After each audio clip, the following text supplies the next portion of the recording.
Welcome back, friends. It's Sean with iwashyouDry.com, and today we're gonna be making this awesome naan bread.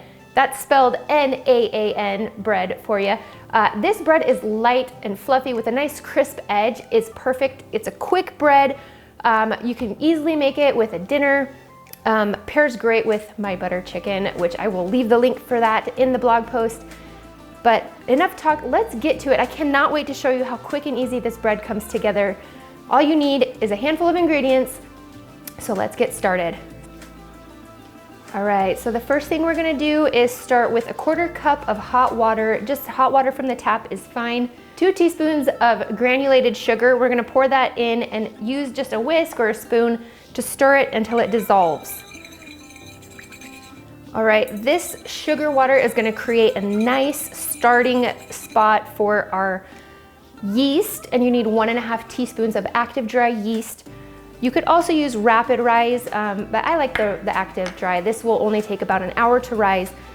If you wanted the rapid rise, it would rise a little bit quicker. So I'm gonna let this sit for about 5 minutes until it gets nice and frothy on the top, and then we will add the rest of our ingredients and we're almost done.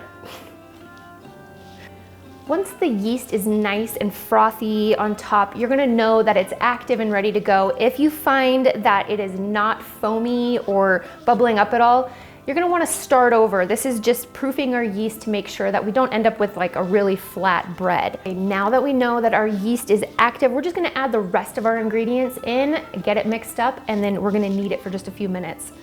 We're gonna use 3/4 cup of warm milk. I just popped this in the microwave for about a minute. 3/4 cup of plain yogurt. You could probably also use sour cream. I haven't tested that, but that's usually a good substitute. Good stuff. A 1/4 cup of olive oil, 1 teaspoon of baking powder, as well as 1 teaspoon of salt. And we just need 4¼ cup of all-purpose flour. I'm gonna show you how I measure my flour here, just so you know how to do that. So I have mine in a container, but I kind of like push it down to the side like that. I put my measuring cup in upside down, and then I kind of let it just fall in, and I give it a little shake so it's not compacted. And then that's one. So that's kind of how I measure my flour. You could also use a spoon and scoop the flour into your measuring cup that way, and then level it off. The main point is you don't want to compact the flour in here, because then you'll just end up with quite a bit more flour than you need, and your naan bread will be on the really thick side and dense. So it's 4¼ perfect. And then save a little bit on the side for when we are ready to knead. So I'm just gonna go in there with clean hands and give it all a mix. You could also put this in a stand mixer with a bread dough hook and just get it until it's all incorporated, and then finish mixing by hand. So you don't wanna get in there.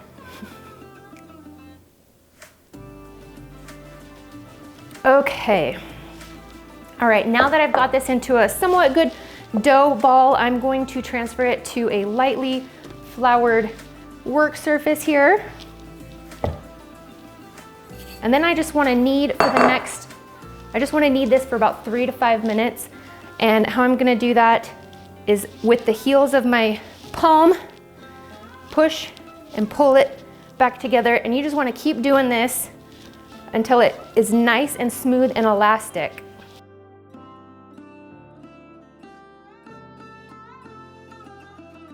The kneading is going to help create that gluten inside the bread, which is going to give it its nice, pillowy, fluffy texture. So that's really important. You're going to notice this dough is super easy to work with. It's soft and pliable. It's almost like a Play-Doh. It's my favorite dough to work with. I love it. Okay, all right. Now I'm just going to roll that into a nice ball.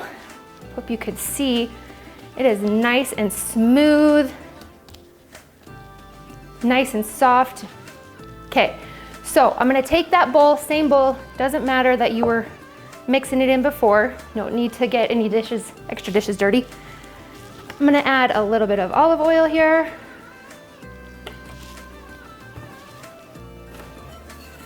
Just gonna coat the sides.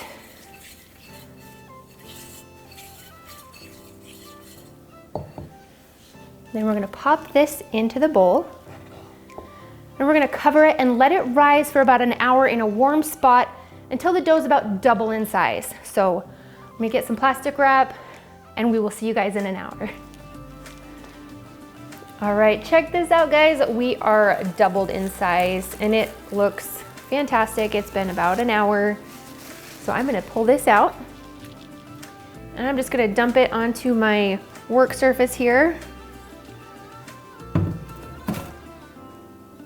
I'm gonna divide the dough into just 8 or 10 even sections, and I'm gonna use my handy dandy bench scraper here, just like that. So if I divide it in half, then I can divide each one of these in half.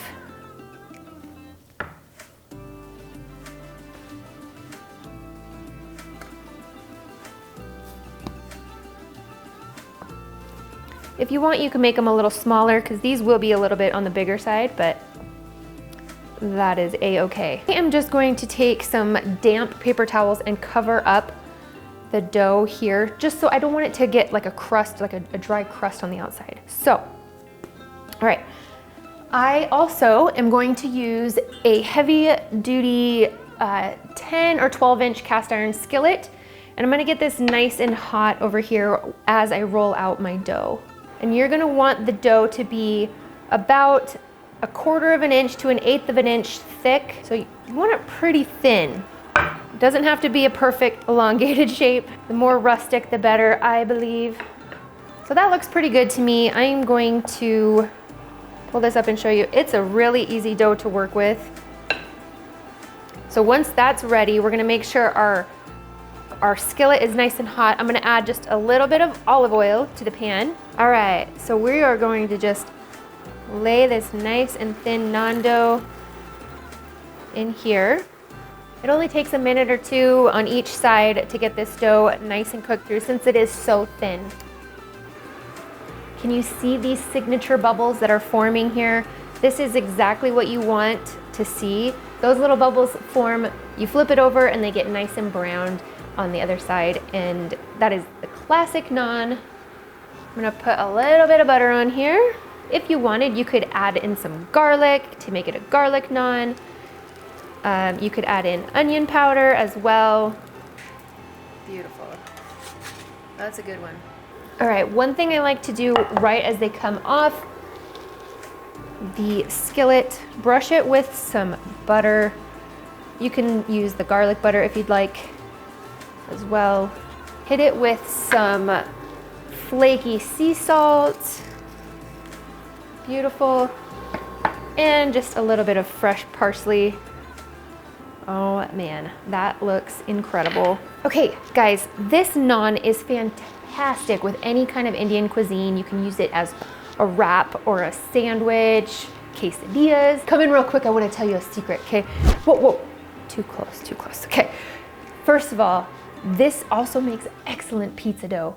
I will show you later on, so just keep that in mind.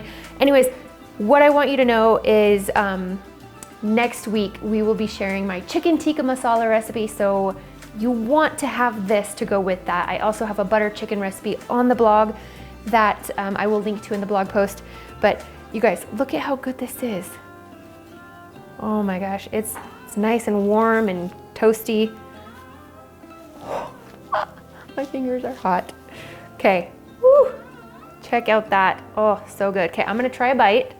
Woo, hot.